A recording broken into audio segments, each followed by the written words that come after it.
एक फिल्म केवल lead hero heroine और विलन से नहीं चलती है, बल्कि फिल्म में कुछ सेकंड को चेहरा दिखाने वाले कलाकारों की अहमियत को नज़रअंदाज नहीं किया जा सकता। कई बार इन कलाकारों के छोटे किरदार सीन को बेहतरीन बना देते हैं। आज हम बात करेंगे कुछ ऐसे एक्टर्स की जिन्हें विलन के हेंचमैन के रूप में हम सालों से फिल्मों में देखते आए हैं। हम फेस से उन्हें जानते हैं, लेकिन उनका नाम जानने की कभी इच्छा ही नहीं हुई। लेकिन फिल्मों में उनकी भी एक इम्पोर्टेंस हुआ करती थी। इन ऐसे ही कुछ फिल्मी हेंचमैन या जिन्हें हम मेन विलन के चमचे या गुर्गा कह सकते हैं, उन पर बात करेंगे और उनके बारे में जानने की कोशिश करेंगे। वेलकम टू पलट तेरा ध्यान किधर है।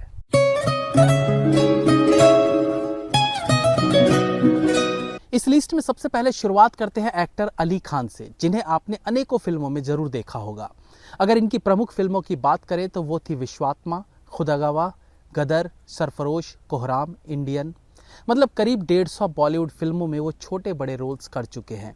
इन सभी फिल्मों में कभी वो इंडिविजुअल विलन तो कभी हेंचमैन यानी मेन विलन के गुर्गे के रूप में काम कर चुके हैं। इनके अलावा वो कुछ कैरेक्टर रोल्स भी करने के लिए जाने जाते हैं। अली खान गया बिहार के रहने वाले हैं, जिन्होंने लॉ की पढ़ाई की थी, बट लास्ट ईयर में वो छोड़कर फिल्मों में करियर बनाने निकल पड़े। इनकी कौन सी फिल्म आपको याद आती है, हमें कमेंट सेक्शन में जरूर बताइएगा। इसके बाद बात करेंगे एक और ऐसे एक्टर की जिन्होंने अगेन 150-200 फिल्मों में हेंचमैन या मेन विलन का काम किया है।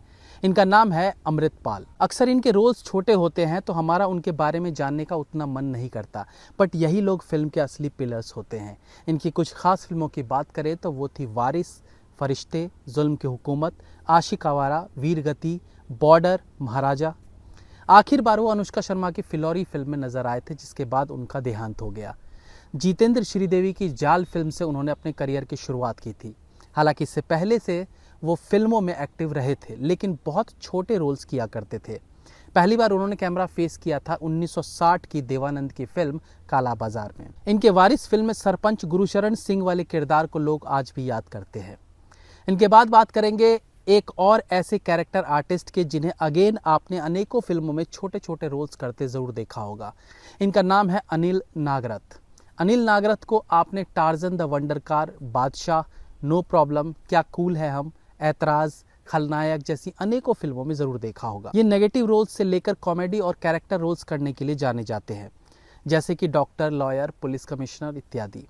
अनिल नागरथ का जन्म इंदौर मध्य प्रदेश में हुआ था और फिल्मों में एक्टिंग करने से पहले इन्होंने 1966 की फिल्म बदतमीज से असिस्टेंट डायरेक्टर के तौर पर काम करना शुरू कर दिया था। और उसके बाद 1969 की किस्मत, 1970 की सच्चा झूठा, रोटी, चाचा भतीजा, धर्मवीर, कूली, देश प्रेमी, परवरिश और अल्लाह रखा जैसी तमाम फिल्मों में असिस्टेंट डायरेक्टर के तौर पर काम करते चले गए। उनके बेटे अजय नागरथ ने भी 1994 की अजय देवगन की फिल्म कानून से चाइल्ड आर्टिस्ट के तौर पर काम करना शुरू कर दिया था, जिसके बाद परदेश और ये है जलवा जैसी फिल्मों में काम करते रहे हैं। पान सिंह तोमर, एक खास फिल्म जो शायद आप सभी ने देखी होगी। फिल्म में पान सिंह तोमर के भाई का किरदार निभाया था जहांगीर खान ने, और सच पूछिए तो ये किरदार बेहतरीन था। और इसी किरदार के कारण फौजी पान सिंह तोमर डकैत पान सिंह तोमर, डकैत नहीं, बागी पान सिंह तोमर बन गए थे। जहांगीर खान को आपने अनेकों फिल्मों में छोटे बड़े और सशक्त किरदार निभाते देखा होगा, वो चाहे गंगूबाई काठियावाड़ी में हो, दिलवाले, साहिब बीवी गैंगस्टर 3 या अब तक 56 हो। सभी फिल्मों में इनकी एक्टिंग को नोटिस किया जाता रहा है। लेकिन शुरू से ये ऐसे जालिम एक्टर नहीं थे, मतलब इस तरह के विलेनियस किरदार नहीं निभाते थे। इनकी फिल्मी शुरुआत एक लवर बॉय के तौर पर हुई थी। आज की फिल्म का ये एक्टर पान सिंह तोमर वाला भंवर सिंह ही है। जहांगीर खान ने प्रेम प्रतिज्ञा, प्रहार, सड़क, अपहरण, राजनीति जैसी फिल्मों में भी छोटे बड़े किरदार निभाए हैं।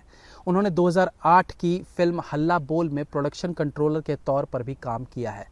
मैक्सिमम फिल्मों में ये हेंचमैन के तौर पर ही नजर आए हैं। 1991 की फूल और कांटे, अजय देवगन की डेब्यू मूवी, जो अपने सुरीले गानों के कारण तो पॉपुलर हुई थी, बट न्यू कमर अजय देवगन के एक्शंस के कारण भी चर्चित रही थी। इस फिल्म में कॉलेज बॉय के तौर पर विलन का काम करने वाले एक्टर ने भी लोगों का ध्यान खींचा था, जिसका फिल्म में नाम था रॉकी और रियल में नाम था आरिफ खान। मुंबई में जन्मे आरिफ खान के पिता टेलर थे, लेकिन मॉडलिंग के शौक ने उन्हें फिल्मों का रास्ता दिखा दिया और फूल और कांटे के बाद भी इन्होंने मोहरा, हलचल, वीरगति और दिल जले जैसी फिल्मों में विलन के तौर पर काम किया। 2007 में उन्होंने पाकिस्तान बेस्ड एक Hollywood film a mighty heart में भी एक टैक्सी ड्राइवर का किरदार निभाया था। लेकिन फिर उसके बाद इनका झुकाव अपने धर्म की तरफ होने लगा और ये पाकिस्तानी इस्लामिक स्कॉलर तारिक जमील के संपर्क में आए और आगे चलकर इन्होंने फिल्म इंडस्ट्री त्याग दिया और उसके बाद Islamist missionary Tablighi Jamaat join कर लिया। हालांकि जब इन्होंने फिल्म छोड़ी थी तब इनका करियर वैसे भी खत्म ही था। इनके रोल्स छोटे ज़रूर थे बट लोग नोट करते थे। 1991 का हैंडसम रॉकी आज पूरी तरह से बदल चुका है। इसके बाद जिस हैंचमैन की बात हम करने वाले हैं वो एक्चुअली एक जूनियर आर्टिस्ट के तौर पर देखे जाते हैं जिनका नाम है Bajrangi. But I am sure अगर आप फिल्मी दीवाने हैं तो इन्हें कभी न कभी किसी न किसी फिल्म में ज़रूर देखा होगा। एक छोटे कद का बॉडी बिल्डर आर्टिस्ट, मैक्सिमम फिल्मों में ये एक फाइटर का किरदार निभाते थे। फिल्मों की शुरुआत इन्होंने 1989 में ऐलाने जंग से की और उसके बाद तहलका, जिगर, कायदा कानून, फूल और अंगार, जीत, लोहा, महाराज और गुंडा जैसी फिल्मों में काम किया। लोहा फिल्म के बाबू बटला वाले किरदार के लिए इन्हें याद किया जाता है। ये मिथुन की ऊटी वाली सभी फिल्मों में अक्सर देखे जा सकते थे। तहलका फिल्म में तो मैंने इन्हें 2 जगह नोटिस किया था, एक बैकग्राउंड में बड़ा सा ड्रम बजाते हुए और जस्ट नेक्स्ट सीन में विदेशी जनरल के रोल में। बजरंगी ने एक्टिंग के अलावा रिटर्न ऑफ ज्वेल थीफ और दिलबर जैसी फिल्मों में फूड सप्लायर का काम भी किया है। इसके अलावा शहीद उधम सिंह फिल्म में वो लाइट टेक्नीशियन भी रह चुके हैं। इन दिनों वो राजस्थान में जिम चलाते हैं। 2012 की रोहित शेट्टी की फिल्म बोल बच्चन में उन्होंने अपने बॉडी बिल्डर प्रोवाइड करवाए थे जिनमें 2 उनके खुद के बेटे थे। इसके बाद बात करेंगे दुर्जन सिंह के साले की, मतलब करण अर्जुन फिल्म में किरदार निभाने वाले जैक गॉड की, जिन्होंने दुर्जन सिंह के साले शमशेर सिंह का रोल निभाया था। बट करण अर्जुन एकमात्र ऐसी फिल्म नहीं है जिसके लिए उन्हें याद किया जाना चाहिए। ऑफ स्क्रीन की बात करें तो फिल्मों में आने से पहले जैक गॉड नेवी ऑफिसर हुआ करते थे और बॉडी बिल्डिंग में नेवी को रिप्रेजेंट करते थे। थोड़ा अजीब तो है कि फिल्मों में गंवार गुंडे वाला किरदार निभाने वाला एक्टर अक्सर रियल लाइफ में काफ़ी पढ़े लिखे होते हैं। 1984 की कौन करेगा इंसाफ से करियर की शुरुआत करने वाले इस एक्टर की जीवन लीला 42 साल की उम्र में सिमट कर रह गई। 42 की एज में हार्ट अटैक से वो दुनिया को अलविदा कह गए। जुड़वा, वास्तव, करण अर्जुन जैसी अनेकों फिल्मों में उनका छोटा लेकिन सशक्त रोल रहा करता था। हालांकि उन्होंने नेवी की नौकरी हीरो बनने के लिए छोड़ी थी, लेकिन उनकी फिजिक के कारण उन्हें हेंचमैन के रोल मिलते चले गए और वो करते चले गए। जिगर फिल्म याद है? ऑफ कोर्स याद होगी। अजय देवगन और अर्जुन के बीच के फाइट सीन्स जरूर याद होंगे, लेकिन इसी बीच एक छोटे से किरदार ने भी सबको अट्रैक्ट किया था जिनका नाम था कोशरो खलेकपना। अपने यूनिक बॉडी के कारण वो अक्सर फिल्मों में देसी तो कभी विदेशी गुर्गे के किरदार करते देखे जा सकते थे। मुझे अजय देवगन की ही प्लेटफॉर्म फिल्म याद आती है जहां उनका अजय देवगन के साथ एक अच्छा एक्शन सीन था। ये ईरान के रहने वाले हैं, लेकिन ट्रेनर के तौर पर इनका इंडिया आना हुआ तो यहाँ उन्होंने कुछ फिल्मों में काम भी कर लिया। इनका स्क्रीन नेम है हुसैन खान। हालांकि करियर में इन्हें छोटे रोल से ही संतोष करना पड़ा, लेकिन हाँ, एक्शन सीन्स में इनकी प्रेजेंस सीन को इफेक्टिव जरूर बना देती थी। जिगर शायद इकलौती फिल्म होगी जिसमें वो पॉजिटिव रोल में थे। अभी के समय में वो टोरंटो में मार्शल आर्ट स्कूल चलाते हैं और उनके दोनों बेटे भी मार्शल आर्ट में एक्सपर्ट हैं। आज खली के तौर पर हम एक ऐसे इंसान को जानते हैं जो अपने अनोखे कद काठी की वजह से दुनिया भर में मशहूर है, लेकिन 90s से पहले हरियाणा में एक ऐसे इंसान थे जिनकी कद काठी खली से कम नहीं थी, लेकिन शायद उतना एक्सपोजर नहीं था तो वो फिल्मों में छोटे रोल तक ही सीमित रह गए। हम बात कर रहे हैं गोरिल्ला की। हालांकि उनका असली नाम है रामपाल सिंह मलिक। उनका कद 6 फुट 6 इंच था और वो 150 किलो के थे। इंटरनेट की जानकारी के अनुसार वो अपने खाने पर 1000 रुपए रोज का खर्च करते थे, 1 किलो बादाम और 14 किलो दूध।